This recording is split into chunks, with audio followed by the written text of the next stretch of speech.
બનેવીએ વાત સુરતની જે કાપોદ્રા વિસ્તારમાં શાકભાજીના વેપારીના કેનાલમાંથી મૃતદેહ મળી આવવાના મામલે નવો જ ખુલાસો સામે આવ્યો છે।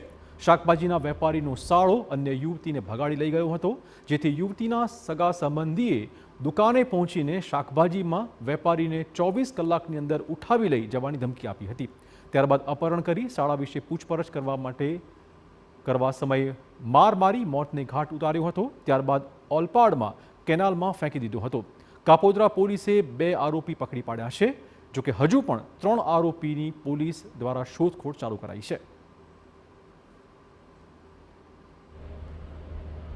4 વ્યક્તિ એક ક્રેટા ગાડીમાં આ પ્રમોદભાઈને બેસાડે છે, બેસાડી અને એની પૂછપરછ કરે છે કે ભાઈ આની બેન જે એમનો સહભાગી હોય ગેરેજમાં, એની બેન ક્યાં છે એ બાબતનું પૂછાણ કરે છે અને એને ગાડીમાં મારતા મારતા સુરત ગ્રામ્યની હદમાં ક્યાંક લઈ જાય છે અને ત્યાં આગળ એનું મોત નિપજાવી અને પીપોદરા ખાતે આવેલી કેનાલમાં ફેંકી દે છે।